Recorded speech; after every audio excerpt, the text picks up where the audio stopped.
Hello, everybody. Welcome to this episode of Subculture Live. I am your host, Sammy Joe, and I have a special guest tonight. I am here with Joey. Why don't you say hello? Hello, everybody. So I just wanted to give a quick backstory on how we met. I was down back in November. I was down in Clearwater Beach at the Shepherd's Beach Resort, and there was a show there. It was a natty show. It's hosted by Tivise. I know a lot of us in the industry know her. She's actually she's an active competitor herself. And this show actually takes place on the beach. How cool was that, Joey? Oh, it was amazing. Everyone was a little worried, if it was going to be super hot and, our tan was going to come off and how long, everything was going to be. But, Tivity did a great job with everything. It was super organized and it was just a great scenery for sure. It really was. I was worried about the same thing. I told her, I was like, you have a lot of guts doing an outdoor show, but you guys actually got to pump up inside. So that made it definitely a more enjoyable experience. But so I met you there, and one of the things that drew me to you is you actually competed in the transformation division. You competed in the novice men's physique. You competed in the open men's physique. And you did really well. And tell me if I'm wrong, but that was your first show, correct? Yeah, that was my First first show. ever. Yeah. Cool. Because, sometimes we can compete in the novice division. And what that means is we just have never placed first in our class. But that was your very first show. So I will say your stage presence was incredible. So congratulations Thank on you. that. Thank you. Yes. And you took some wins, didn't you? Yeah, I ended up winning in the novice, but it definitely wasn't about winning. It was definitely the experience was one of the best experiences of my life. Oh. So did you get to meet a lot of people backstage? I know that's one of the things that I always take away is the people that I meet and the relationships that I build when I'm at shows.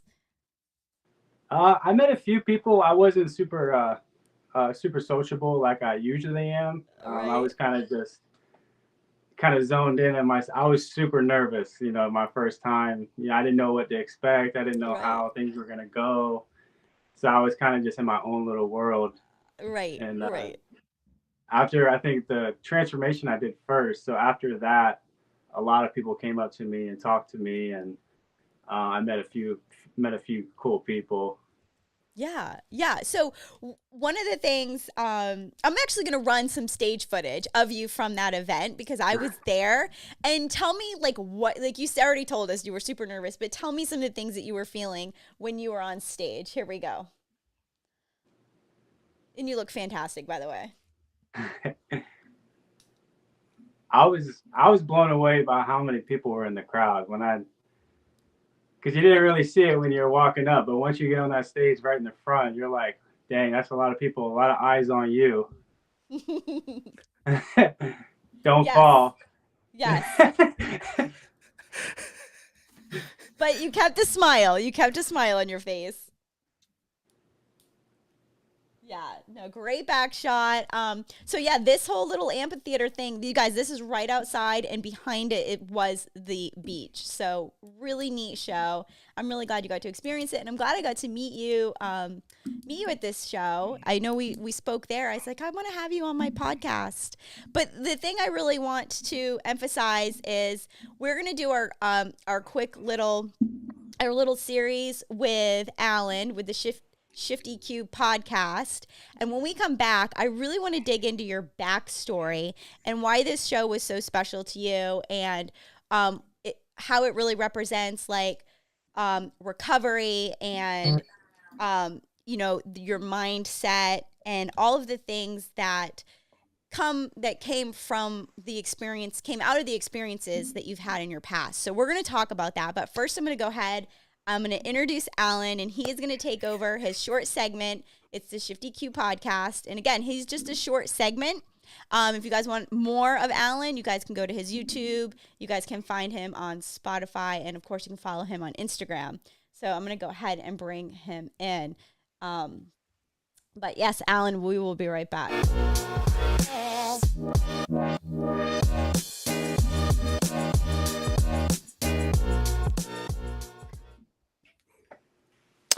What's going on, guys? And welcome to the first edition of the Subculture Lives Shift of the Week presented by ShiftEQ. I'm Alan Kay, the host of the ShiftEQ podcast. Like Sammy said earlier, I am streaming on YouTube, Spotify, and Apple Podcasts. If I just said that right. Yeah, I think I said that right. You can also find me on Instagram at alank.health. Now, first of all, I want to thank Sammy for giving me this segment as I get to connect with all of you. And I wanted to take this very first episode and talk about two things. One, which is what to expect with the content and the conversations that's going to happen on the segment on a weekly basis. And then two, go over what I view as probably the most important theme that's going to be going on with this series. Now, the very first thing, what to expect. So, although all of our typical health conversations are related around diets, being gluten free, how can I get ripped? How can I sleep better or work out? I view health as a totality of not only our diet, our exercise, our muscles, but also our relationships with other people, our relationship with ourselves, our business, and our personal aspirations as regards to also as well as our passions and everything else that goes into all of those experiences and influences those experiences. So, what this channel and what this segment is going to do is open those conversations, allow people to share their stories, their experiences, their perspectives, and then for which all of which we can learn, we can all grow from, and then hopefully use that to aspire to the better version of ourselves, our 2.0 versions of ourselves. And that's what this whole segment is to include. Now, before I go any further into speaking about the journey, aka what I view as the most important part of all of this, Sammy, can you please do me a favor real quickly and play the video clip that I sent you? Yeah.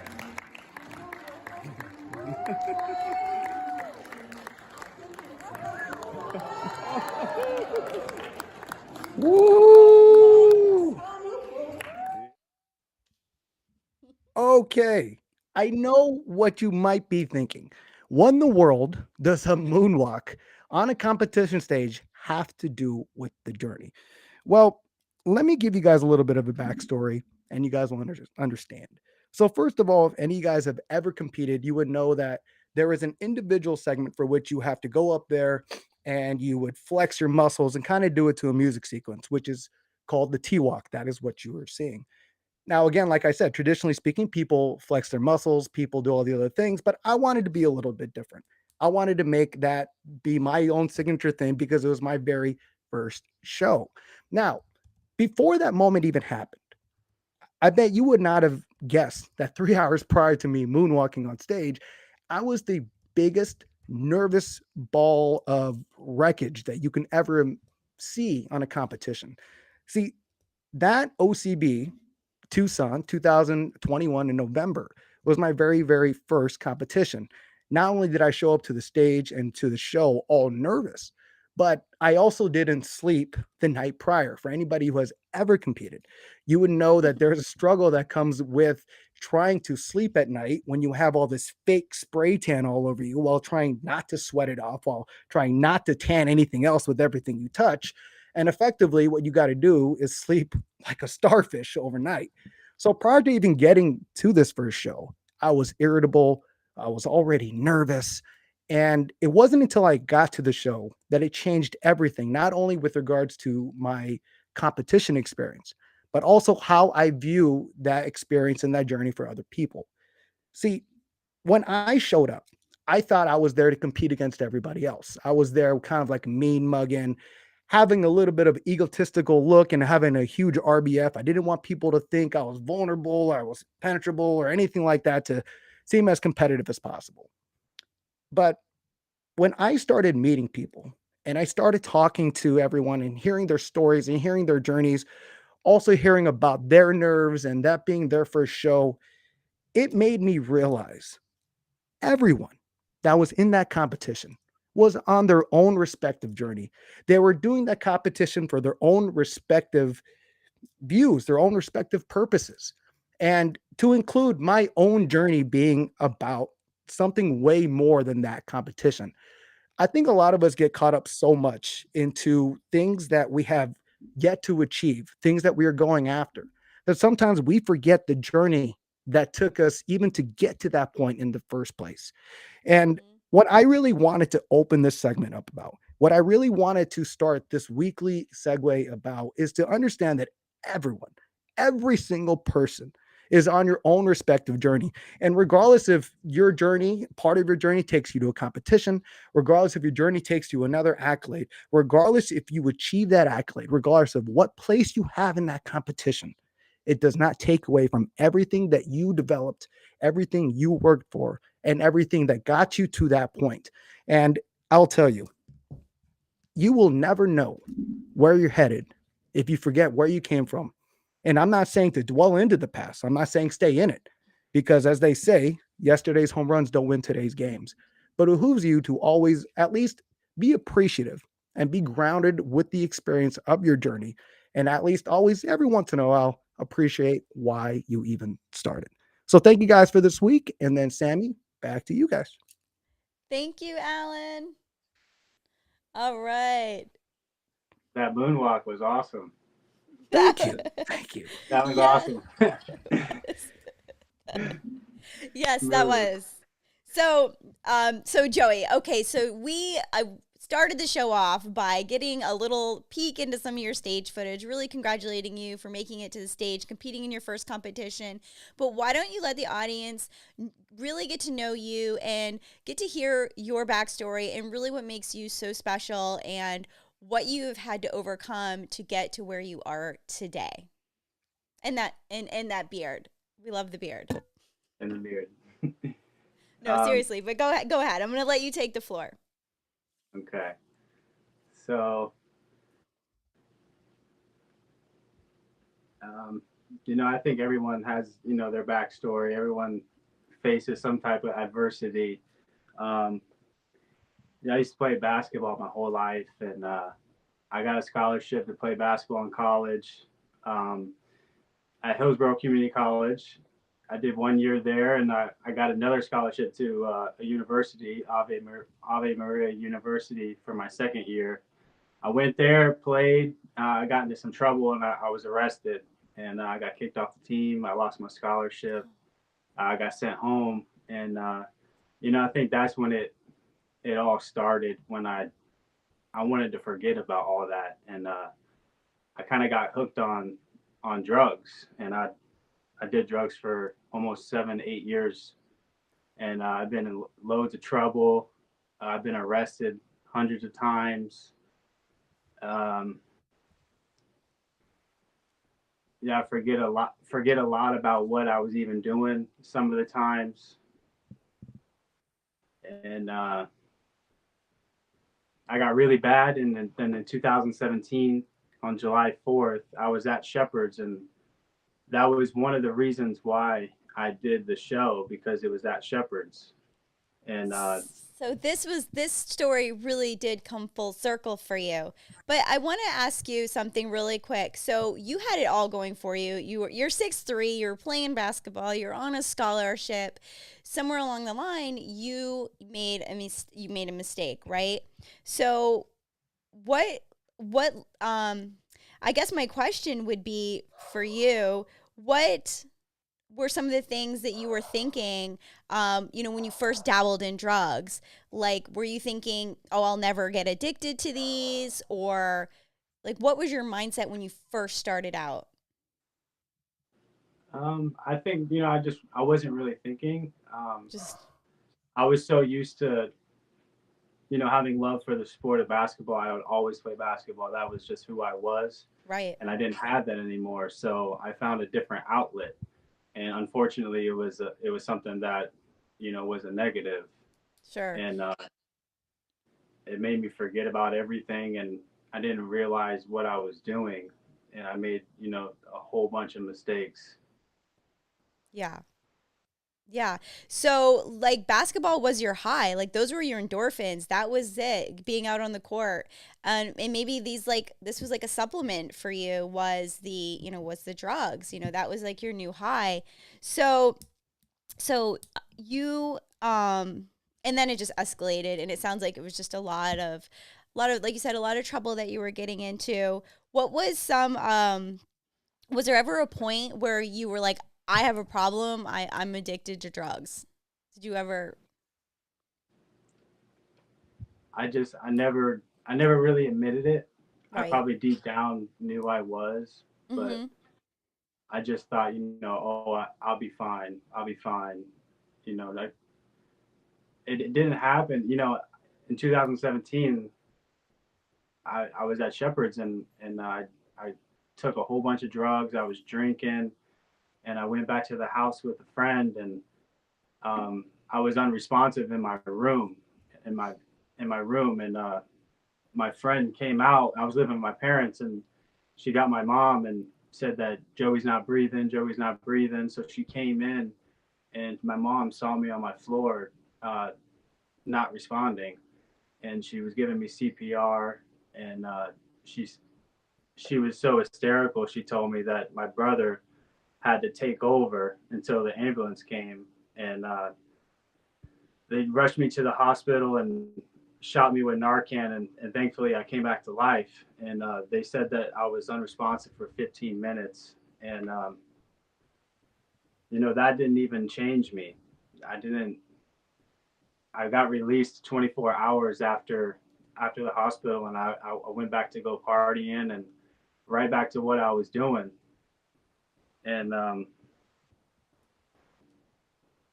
it was just a crazy. It was a crazy. I'm not even don't even really know what happened. I don't remember dying. I didn't see anything. But that was And not enough to shake you, to literally shake you and say enough is enough. That no, I wasn't it. actually That wasn't the catalyst that put you into the place you are now. no, I got worse. I got worse. So that was 2017. I got even more worse. I got addicted to other drugs, and in 2019, yeah, 2019, Mm-hmm. I got arrested for my second DUI. So I have two DUIs, and I got sentenced to jail for 15 days. And when I went to jail, I started withdrawing really, really bad. And I was having these crazy hallucinations. And I don't remember anything. I don't even remember being in jail. I was just living in this fantasy world that I was picturing in my mind. Like I was on a work release. I was bringing drugs back into the jail and selling them. And I called my brother on the phone in jail because I thought I got arrested inside the jail for bringing stuff in and trying to sell it, and I was like gonna go to prison for like 30 years, and I was crying, and I called my lawyer, and he came and saw me, and I told him all this, and um, This I was was just just seeing all stuff. fabricated in your mind. It really was, and I thought I killed people inside the jail, and I had my family was over today, and we were talking about it because I'm coming on here, and Right.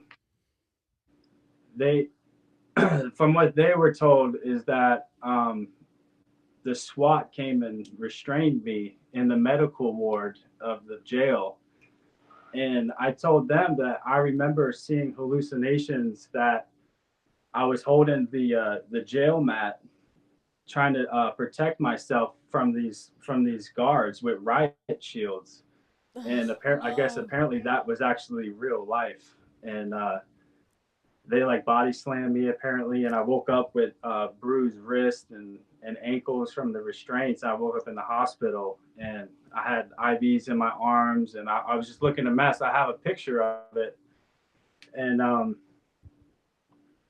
my father told me, you know, when you died, you weren't aware of what was happening. You didn't feel anything. and it was kind of just, wiped away. But when I was going through these hallucinations, I was still halfway Yeah. conscious of all the things that I was going through. And It was almost now I look at it scarier. as a blessing. Yeah, now that I look at it, it was a crazy, crazy experience, but it changed my life. I'm 3 years and 10 months sober. April 5th will be my 4 year anniversary. Congratulations. Yeah, Wow. So you're 4 years sober. That is a huge achievement. And I mean, so that's such a like heartbreaking story for me to hear because I have a son, and the part where you were telling me about your mother walking in and just losing it, like I can sympathize with that moment because I don't even know what I would do. So your mom has obviously been very brave through all of this and your family. So, um, I just want to tell you how lucky you are to still have them with you and supporting you because that's huge. And that's probably has a lot to do with why you are where you are now. So you were in the hospital, you had all these hallucinations. What was it that you told yourself? Were you just like, I'm done? Like, I can't do this anymore. I can't live like this anymore. Like, what was that one thought or that one moment that just changed you? I think it was when I was in the hospital and just, looking at my arms, and um, I was still kind of hallucinating, but not as bad. I was like, I just kept looking at my arms, and looking back, I've been arrested countless of times. I put my family through, through it all, and that what hurts me the most is, it's not about me. And when you're an addict, you don't think about, you know how you're affecting other people, Mm-hmm. and you only think of yourself. You're selfish. But now that I'm clear headed, I just, I love them so much. I know they're watching right now, so I just want to thank my family for always sticking it in with me, and loving me and forgiving me. Aw. Yeah. No, Try that's not to so. cry. No, don't go. I know. Don't cry. No, that is true. That I can imagine they are so proud of you now because let's talk about this. You not only got into health and fitness, but you started your own business, and that is sounds like from what we spoke about is very successful, especially down here in Florida. And you're just like kind of like a one man show, correct? I have one or two guys that work with me when there's a lot of hanging involved. I do drywall, so Right. Okay. we hang over 200 boards. I got one or two other guys with me, and the finishing I'll do by myself. But Okay. it just goes to show that when you're sober and you're clear minded, you can accomplish anything. It took a long time for me to when I got sober. I was super super awkward, and I didn't know how to function as someone that was clean and sober. It took me a while to kind of open up and be a little interactive and sociable, and so Right. that alone took a lot. And yeah, the business is going great so far. So West Awesome. Bay Drywall, and I just hope it keeps staying there, and I just keep making goals and just keep accomplishing goals one by one. Yes, goals. Setting goals is so important. So why don't you tell me a little bit how fitness, how the gym plays into your recovery and kind of your mindset now?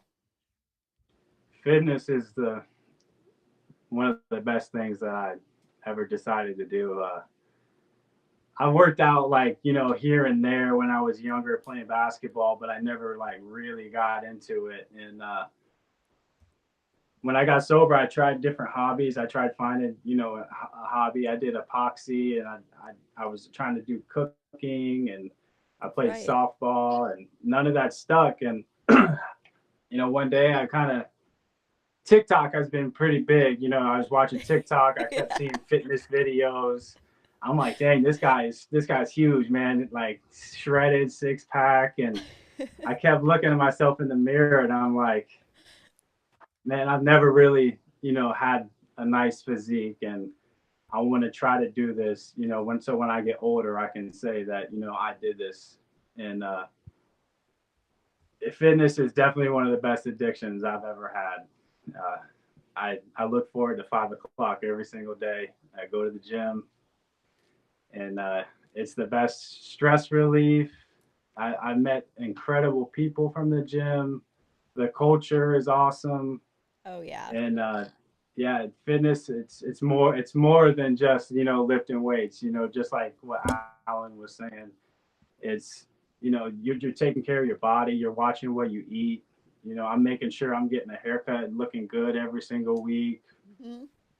getting gym clothes, and you meet some incredible people that have the same mindset as you, and I love every minute of the gym, and everyone that goes to my gym, they know I love it because I'm always posing in the mirror. I'm taking videos, and I love the progress. I love the transformations. It's amazing. It's amazing what your body can do, for sure. It definitely is. And I love just your expression and your smile when you're talking about the gym.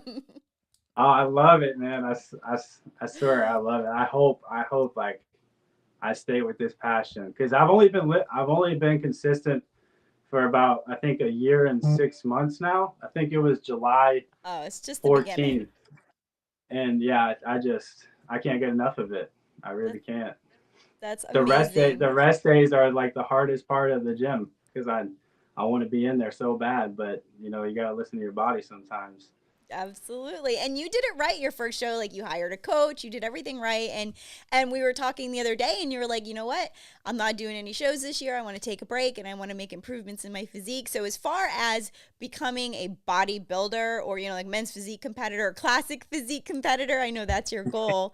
You're doing it all right. You're not rushing into it. You are sculpting your body and taking that time that is needed to do that, which so many people just take that for granted and they just compete and they diet down and they just never have a chance to grow. But I can definitely see you in classic physique, putting on that muscle. I mean, 6'3", if you can do classic physique and put on the right amount of muscle at 6'3", you are going to command that stage for sure.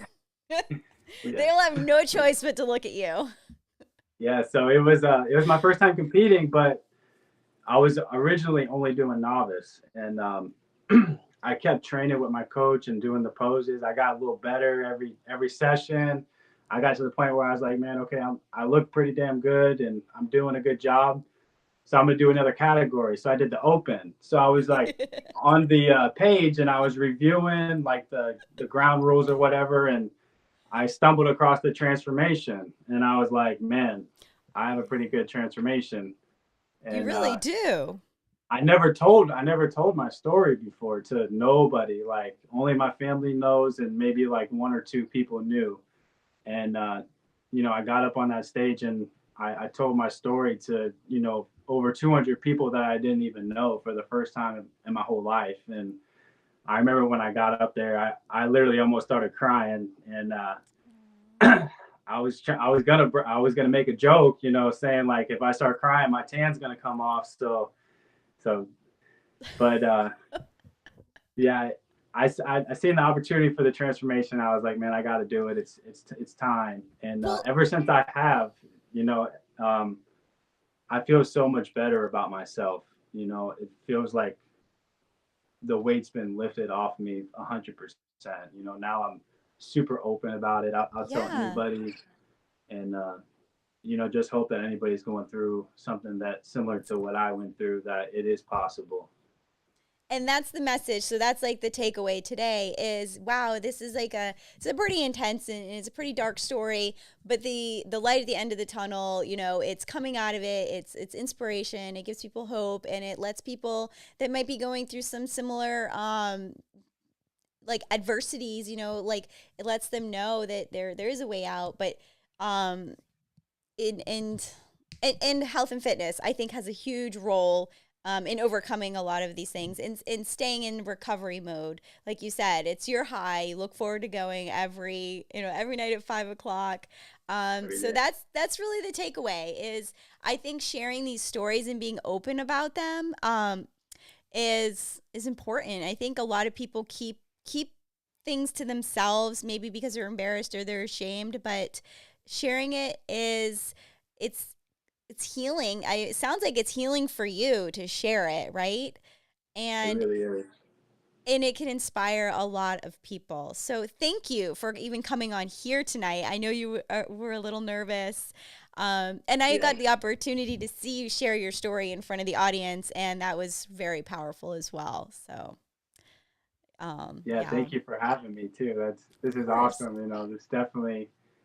I want to try to, I really want to, change a couple people's lives. Like I know how hard it is, when you're addicted to something and you just can't stop. Like you want to so bad deep down, but you just really can't. And I just there's Would you definitely have a way out. would you have ever gone into like some type of rehab if someone had, or was that just like no, I'm not addicted to anything. I don't need rehab. Like I always wonder when that is brought to somebody or somebody suggests it, what the reaction is for an addict. If they're like, yes, I want to, I need the help, I want the help, or if they're in denial and say, no, I don't need the help, I'm no way I'm going into rehab. What would Yeah, your reaction have been? my family begged me to go to Did they? rehab, and I refused, You and refuse. I was just in denial. I thought I was fine, taking these drugs, but when I was on these drugs, I was a completely different person, and I didn't realize that. And Right, I've right. been blacked out, and it's crazy. Wow. Well, I'm so glad things are going good for you. You got your business, you got your health and fitness, you got your friends and family back. They probably love like having like you, Joey, back, right? Yeah, And like some of the things that how does this relate to health and fitness? A lot of people in our industry suffer from eating disorders, right? Suffer from body dysmorphia. There's like a lot of different issues, and people are in denial for those as well. So I think the first thing to for us to do is admit that we have a problem and what can we do to solve it. But like you said, denial is the biggest, probably the biggest culprit in every situation. yeah, 100%. You definitely need to accept, what you're doing and figure out a way to correct that. Is this your mom? Susan is your mom. Yeah, that is She's my mom. she's in the, aw, I'm so glad she's watching. Thank you, Susan, for watching. But all right, well, I'm gonna let you enjoy your evening. I know you're probably time to eat again. But thank you so much. Thank you so much for coming on. This was a lot of fun. You did fantastic. And I was really glad we got to share your story and put it out there. And hopefully you will get some new followers on IG because I think that your story is just beginning, especially here in the health and fitness realm. And yeah, so I think a lot of people need to keep their eye on you in the future. And I look forward to seeing you again on stage and your business exploding and everything good that is about to come your way. Awesome. Thank you so much for having Yes. me. I Yes, appreciate of course. everything. Yes. All right. Have a good night, Joey. All right. Have a good night. Bye-bye.